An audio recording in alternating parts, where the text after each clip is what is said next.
Sayın Atatan YouTube kanalımızın izleyenleri, Türkmenistan gündemi haber bültenimize hoş geldiniz. Bültenimizdeki haber başlıkları: Türkmenistan heyeti Expo Doha 2023 hazırlık toplantısına katıldı. Sankt Petersburg valisi Türkmen ürünlerini Rusya pazarında tanıtmayı teklif ediyor.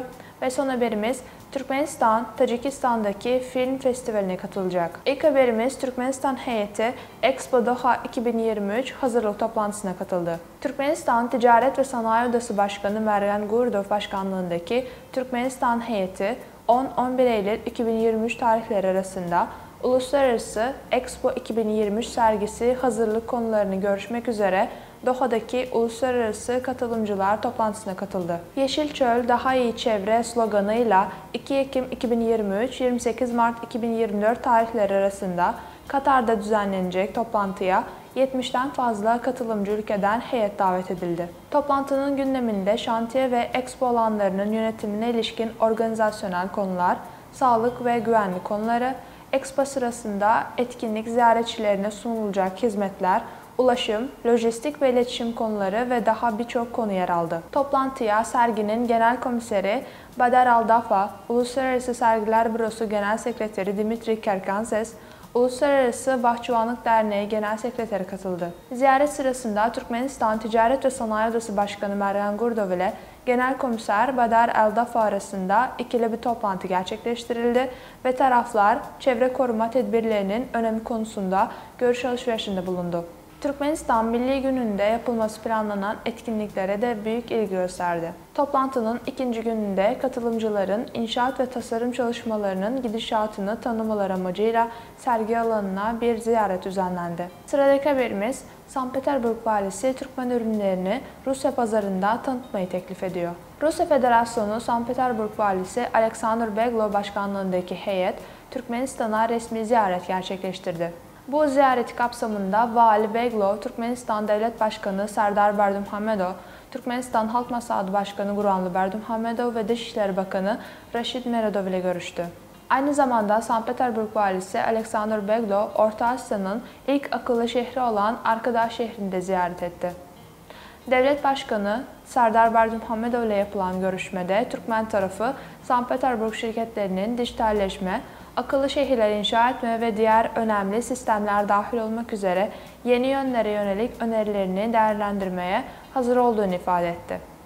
Aynı zamanda eğitim işbirliğine de büyük önem verildiği kaydedildi. Bunun yanı sıra yapılan görüşmelerde Türkmenistan'ın Sankt Petersburg kentinin şehircilik alanındaki tecrübelerinde ilgi gösterdiği belirtildi.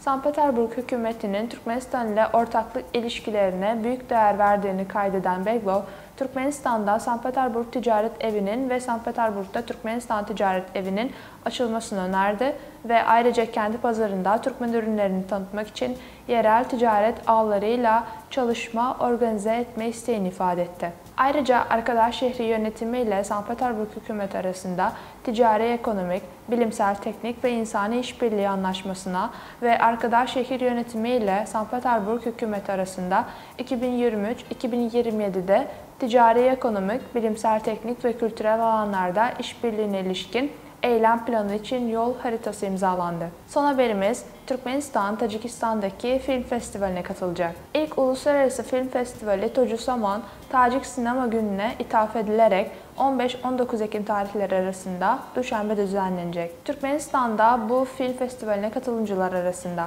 Türkmen yönetmen Sahı Salih Bayramov'un Kızılkürte filmi şimdiden bu film festivalinde gösterime girmesi için seçildi. Film festivali Cumhurbaşkanı Emomali Rahmon'un girişimiyle Taciklerin Gelişim Tarihi sloganıyla gerçekleştirilecek. Forumun amacı yaratıcı gençliği desteklemek, deneyim alışverişinde bulunmak, genç sinemacıların becerilerini geliştirmek, yerli ve yabancı filmleri sinema severlere sunmak, ortak yapım projeleri geliştirmek, turistik destinasyonlar sunmak, sinema sektöründe uluslararası ilişkileri güçlendirmek ve genişletmek olduğu belirtildi. Film festivalinde uzun metrajlı ve kısa filmlerde rekabetçi programlar yer almakta.